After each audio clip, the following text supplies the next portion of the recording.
اللہ تعالیٰ کر سکتا ہے، کوئی اس کے لیے مشکل نہیں. وہ اعلیٰ کل شیء قدیر، اسے ہر شے کی قدرت حاصل ہے. لیکن اصل بات جو ہے میں آپ کو بتانا چاہتا ہوں، یہ ہے سائیڈ ایشو. اصل ایشو ہے فلسطین کا جو شروع ہونے والا ہے. بھٹی دہکے گی وہاں. ظاہر بات ہے کہ اگر کوئی بہت بڑا اقدام ہو جاتا ہے فلسطینیوں کے خلاف، اور اگر واقعتاً مسجد اقصیٰ اور قبۃ الصخرہ گرا دیے جاتے ہیں، جو طوفان اٹھے گا عالم عرب میں. یہ حسنی مبارک ہو یا شاہ خالد ہو یا کوئی اور ہو، یہ نہیں روک سکتے اس طوفان کو. نوجوان خون اٹھے گا، غیرت اور جو بھی حمیت ہے. مسلمان ان پڑھ سے ان پڑھ اور بالکل بے دین، وہ بھی مسجد کی حرمت پر کٹ مرنے کو تیار ہو جاتا ہے.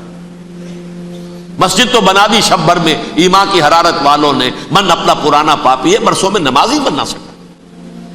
وہ چاہے کانپور کی مسجد سے مسلمانوں نے جانے دی ہے، چاہے وہ شہید گنج کی مسجد تھی مسلمانوں نے جانے دی ہے، چاہے نماز نہ پڑھتے ہو. لیکن یہ جو حرمت اور یہ جو حمیت اور یہ غیرت ہے، اس سے جو طوفان اٹھے گا یہ ہوگا اس ملحمۃ العظما، اس کی طرف پیش رفت ہو رہی. کتاب الملاحم سے احادیث کے حوالے سے کہ جن جنگوں کا حوالہ دیا حضور نے، پیشن گوئی کی ہے، اس کا نقطہ آغاز تھا خلیج کی جنگ. صدام حسین نے اسے کہا تھا یہ مدر آف وارز ہے، ام المحارب، یہ ایک جنگ نہیں ہے. اس کا نقشہ بھی حدیث میں موجود ہے، پیشن گوئی موجود تھی، اس وقت بھی ہم نے شائع کی تھی. لیکن اس میں جو جنگ اب ہونے والی وہ الملحمۃ العظما. ملحمہ کسے کہتے ہیں؟ لحم گوشت کو کہتے ہیں، اور قصائی کی دکان کو عربی میں ملحم کہتے ہیں، جہاں گوشت کے ٹکڑے کیے جاتے ہیں. آج کل مشینوں سے ہوتے ہیں، اب جو ہے وہ ہاتھ سے چھریوں سے نہیں ہوتے، لیکن ٹکڑے ہو رہے ہوتے ہیں، جسموں کے چیتھڑے اڑ رہے ہوتے ہیں. ملحمہ، یہی لفظ استعمال کیا تھا حضرت سعد ابن عبادہ نے رضی اللہ تعالی عنہ یوم فتح مکہ. ان کے دل میں تھا کہ اب ہم انتقام لیں گے ان عربوں سے، ان قریش سے. الیوم یوم الملحمہ، الیوم یوم الملحمہ، یہ کہتے ہوئے جا رہے تھے. ایک خاص کیفیت، آج ہے گوشت کے ٹکڑے اڑانے کا دن. حضور سے کہا کسی نے جا کر کے ساتھ تو یہ کہہ رہے ہیں الیوم یوم الملحمہ، الیوم یوم الملحمہ. حضور نے فرمایا نہیں، ان سے کہو جا کر الیوم یوم المرحمہ، الیوم یوم المرحمہ، آج رحمت کا دن ہے، آج تو میں ان سب کو معاف کروں گا. لا تثریب علیکم اليوم، میں تم سے وہی بات کہہ رہا ہوں جو میرے بھائی یوسف نے کہی تھی اپنے بھائیوں سے. اذهبوا فانتم الطلقاء، جاؤ تم سب کے سب آزاد. وہ ملحمہ ہے جس کو کہ حضور نے حضرت معاذ بن جبل رضی اللہ تعالی عنہ کی روایت ہے، اس میں سے جو ابو داؤد میں روایت آئی ہے اس میں الملحمۃ العظما، عظما مؤنث ہے اعظم کا. آپ کہتے ہیں جنگ عظیم اول، جنگ عظیم دوم. عظیم کا باپ ہو گیا اعظم، سب سے بڑا، اور اس کا مؤنث ہے سب سے بڑی، عظما. الملحمۃ العظما، سب سے بڑی لڑائی. میرے نزدیک یہ وار کے معنی میں نہیں ہے، بیٹل کے معنی میں. انگریزی میں یہ دو لفظ علیحدہ ہیں، وار، بیٹل. وار سالوں کو محیط ہوتی ہے، بیٹل کسی ایک خاص جگہ پر جو لڑائی ہوتی ہے اس کو کہتے ہیں. حضور کے اور قریش کے درمیان 6 سالہ وار تھی، جنگ تھی. لیکن battles, battle of Uhud, battle of Badr, یہ بیٹلز تھی، لڑائیاں تھیں. تو عظیم ترین جنگ شاید اس اعتبار سے نہ ہو جیسے کہ ورلڈ وار 1 اور ورلڈ وار 2، یعنی اس کی وسعت کا اتنا معاملہ نہیں اور طوالت کا نہیں. لیکن جو لڑائی جو ہے بیٹل ہونی ہے، جس کو کہ یہ لوگ، یا چونکہ میں نے کہا تھا شروع میں کہ سرما ہے میری آنکھ کا خاک حجاز و حول قدس، نیو ٹیسٹمنٹ کی آخری کتاب ہے the book of revelation, revelation of saint John. اس میں آرمگڈون کہا گیا ہے اسے. ہر مجدون، یہ عبرانی لفظ ہے. ہر کہتے ہیں اونچی جگہ کو، سطح مرتفع. مجدون میگیڈو، میگیڈو ایک وادی ہے، مرتفع، وادی مرتفع. یہ ہے واقع لبنان، اسرائیل اور شام کے درمیان جو ٹکڑا، جو ٹرائنگل بنتی ہے، یہ ہے یہاں پر بڑی جنگ لڑی جائے گی. اور یہ جنگ جنگ صلیب ہوگی جو کہا ہے بش نے، یہ جنگ صلیب. سیکنڈ ملینیم شروع ہوئی تھی تو پہلی صلیبی جنگ ہوئی تھی، تھرڈ ملینیم شروع ہوا ہے، یہ سیکنڈ صلیبی جنگ ہے، یہ کروسیڈ ہے۔ اور میں اس مرتبہ امریکہ گیا تھا تو پہلی مرتبہ مجھے وہاں ایک رسالہ ملا ٹرمپٹ نام کا۔ یہ امریکہ کے جو بہت ایکسٹریمسٹ قسم کے پروٹیسٹنٹس ہیں، یہ ان کا رسالہ ہے، اور ان کے بارے میں اب کہا جا رہا ہے وہ کرسچین زائنسٹ ہیں۔ آپ شاید پہلی مرتبہ یہ لفظ سن رہے ہو۔ زائنسٹ تو ہم سمجھتے ہیں یہودیوں کو، کرسچین زائنسٹ وہ ہیں جو ہیں تو عیسائی پروٹیسٹنٹس ہیں، لیکن اسرائیل کے وہ حمایتی یہودیوں سے بڑھ کر ہیں۔ یہ میری کسی پہلی تقریر میں شاید بہت سے حضرات کو یاد آ جائے، میں نے کہا تھا 4 سال پہلے ہمارا تنظیم اسلامی کا ایک کنونشن ہوا تھا ہیوسٹن میں، امریکہ کا جنوبی علاقے کا شہر ہے۔ ایک سیشن اس میں ہم نے رکھا تھا انٹرفیتھ، ایک عیسائی کو بلایا تھا، ایک یہودی بہت بڑا وہاں کا عالم ہے اس کو بلایا تھا۔ اس یہودی عالم نے ڈاکٹر وشوگراڈ، جو وہاں کی یونیورسٹی میں پروفیسر ایمیریٹس ہے، اس نے کہا تھا کہ یہ اسرائیل کی تو سپورٹ کر رہے ہیں عیسائی، ہم تو نہیں کر رہے۔ جو پریکٹسنگ یہودی ہیں وہ زیادہ اسرائیل کے حق میں نہیں تھے، یہ تو سن 67 کے بعد انہوں نے اسرائیل کو تسلیم کیا ہے۔ وہ تو منتظر تھے کہ ہمارا مسیحا آئے گا تو اس کی قیادت میں جنگ کریں گے، جیسے شیعہ منتظر تھے کہ مہدی موعود آئیں گے تو پھر ہم کچھ کریں گے۔ وہ امام خمینی نے کہا بھائی جب وہ آئیں گے آ جائیں گے، لیکن ہم کچھ راستہ کے لیے۔ زائنسٹ نے آگے بڑھ کر ریاست قائم کر لی، اور جب یروشلم پر بھی پورا قبضہ کر لیا تب جو ہے در حقیقت مذہبی یہودی جو ہے پھر انہوں نے اپنایا ہے، اون کیا ہے، اور نئے سیٹلمنٹس جو بھی بنے ہیں وہاں پر اسرائیل میں، اس میں اکثر و بیشتر مذہبی یہودی آیا، اور بروکلن کے علاقے سے سب سے بڑھ کر آئے ہیں، جو امریکہ میں نیو یارک کا ایک جنوبی علاقہ ہے، بہت بڑا یہودیوں کا بہت بڑا گڑھ ہے۔ نیو یارک کو جیو یارک بھی کہا جاتا ہے، وہ تو اصل میں مرکز جو ہے وہ تو یہودیوں کا ہے۔ اس حوالے سے وہاں پر جو کرسچن زائنسٹ کہلاتے ہیں وہ اسرائیل کے یہودیوں سے بھی بڑھ کر کہیں سپورٹر ہیں۔ بہرحال اس دوسری صلیبی جنگ کا معاملہ جو میں کہہ رہا تھا، ٹرمپٹ نامی رسالہ، اس کا ایک مضمون ہے دی لاسٹ کروسیڈ۔ اب یہ آخری کروسیڈ ہے جو شروع ہونے والا ہے۔ میں تو حیران ہوں کس قدر کھل کے وہ باتیں کرتے ہیں۔ رومن کیتھولکس کو وہ کہتے ہیں کہ یہ شیطان ہے، یہ پوپ شیطان ہے، یہ یورپ کو اس نے جمع کیا ہے کرسچینٹی کی بنیاد پر، اور اس میں زیادہ تر کیتھولکس ہیں۔ آپ کو معلوم ہے برطانیہ بڑی مشکل سے شامل ہوا ان کے ساتھ، اس لیے کہ وہ پروٹیسٹنٹ کا سردار تھا، ابھی پوری طرح نہیں ہے۔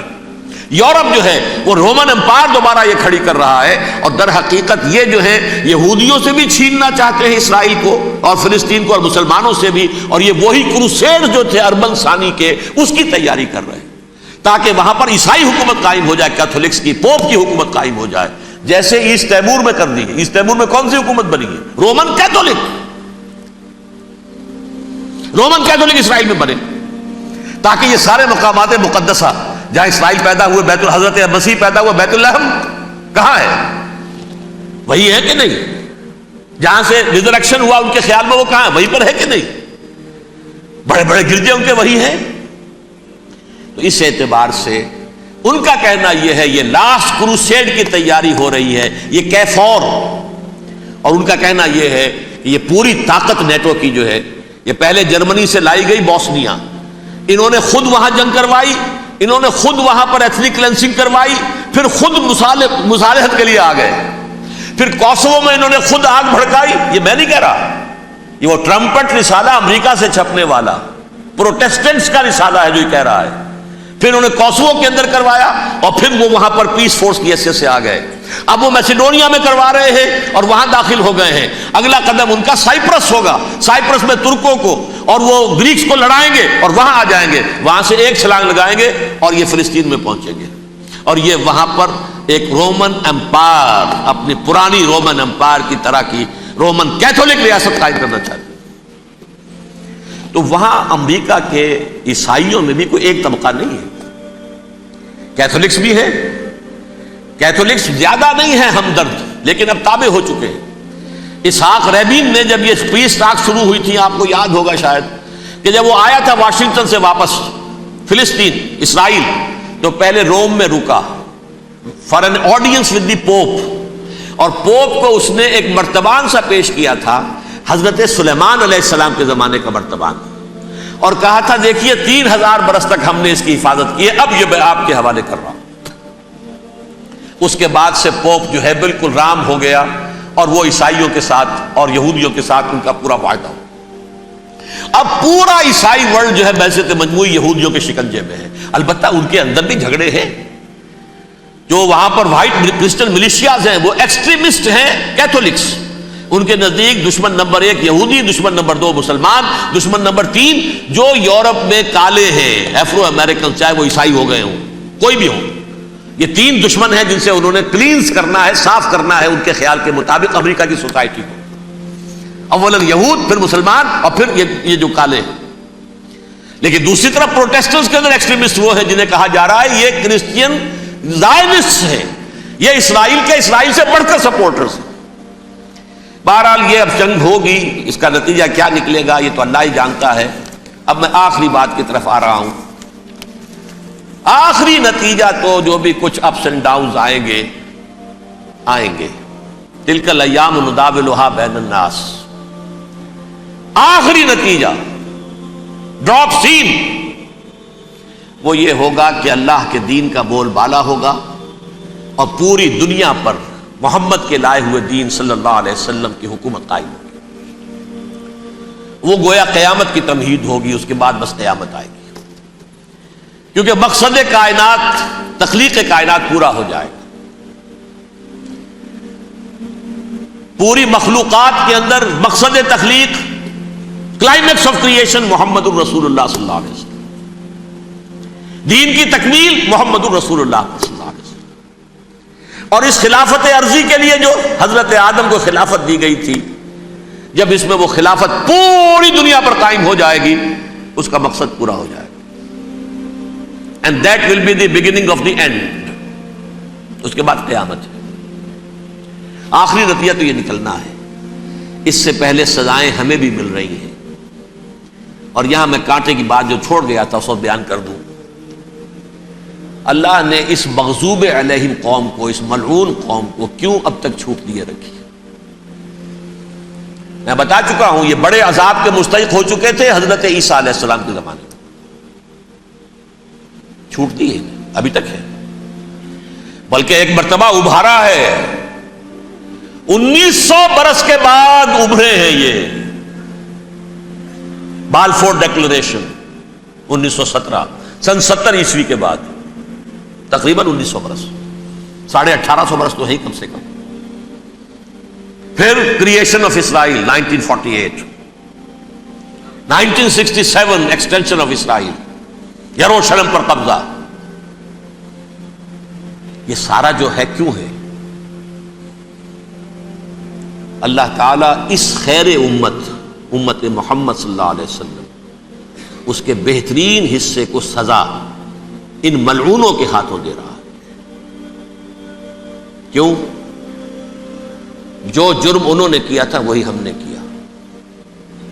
انہوں نے اللہ کی کتاب کو پیٹھ کے پیچھے پھینکا، نبذ فریق من الذین اوتوا الکتاب کتاب اللہ وراء ظہورہم، ہم نے اپنی پیٹھوں کے پیچھے پھینکا کہ نہیں؟ کولونیل رول سے آزاد ہوئے، کہیں اسلامی قانون نافذ کیا، کہیں اسلامی نظام قائم کیا؟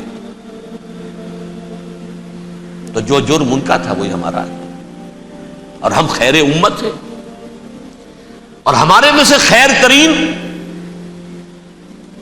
عرب ہیں، ان پر اللہ کا فضل، ان کی مادری زبان میں اللہ کی کتاب موجود ہے۔ پھر انہوں نے اللہ کے دین کو پیٹھ دکھائی۔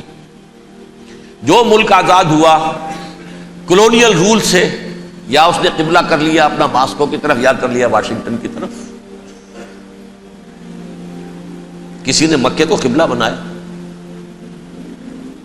یہ بدترین سزا ہے۔ ویل للعرب من شر قد اقترب۔ اور ترمذی شریف میں تو یہاں تک روایت ہے، من اقتراب الساعۃ ہلاک العرب، قیامت کے قرب کی ایک نشانی یہ بھی ہوگی کہ عرب ہلاک ہو جائے گے۔ ایک حدیث میں الفاظ آتے ہیں کہ حضور نے جب کہا یہ ہوگا یہ ہوگا یہ ہوگا، یہ بربادی آئے گی، تو کسی زوجہ محترمہ، نام میں بھول رہا ہوں، انہوں نے پوچھا کہ عرب اس دن کہاں ہوں گے؟ فرمایا العرب یومئذ قلیل، بہت کم. آخری خاتمہ ہونا ہے یہود کا حضرت مسیح علیہ السلام کے ہاتھوں. وہ عذاب جو 2000 برس تک ان سے چلا رہا وہ آئے گا، اور ان کے رسول ہی کے ہاتھوں آئے گا. لیکن اس سے پہلے مسلمانوں پر یہ عذاب آ رہا ہے، ہولوکاسٹ کے درجے کا عذاب آ رہا ہے. البتہ ہم پاکستانی اس میں یوں سمجھ لیجئے کہ وہ تو خبریں موجود ہیں احادیث میں، وہاں تو جو ہونا ہے. اتنے انسان مریں گے، اتنے انسان مریں گے کہ ایک پرندہ جو ہے اڑتا چلا جائے گا، وہ نہیں چاہے گا کہ نیچے اترے تو کسی لاش پر اترے، اسے جگہ نہیں ملے گی زمین خالی کر کہیں اتر سکے. تھک ہار کر گرے گا، مرے گا تو بھی لاش کے اوپر گرے گا. یہ الفاظ ہے حضور کے صلی اللہ علیہ وسلم. الملحمۃ العظمی الملحمۃ الکبریٰ، یہ لاسٹ کروسیڈ. ٹرمپٹ اخبار نے، میں اس کا فوٹو اسٹیٹ بھی کبھی آپ کو دکھا دوں، ویسے میرے ساتھ ہے وہ رسالہ ٹرمپٹ. دی لاسٹ کروسیڈ، اس کی تیاری ہو رہی ہے. وہ الملحمۃ العظمی اور ملحمۃ الکبریٰ جو ہے وہ آنے والی. ابن ماجہ میں اس کبریٰ کہا ہے، اکبر کا مؤنث کبریٰ. ملحمہ کبریٰ سب سے بڑی جنگ، اور ملحمہ عظمی سب سے عظیم جنگ. یہ ہوگی اور بہت جلد.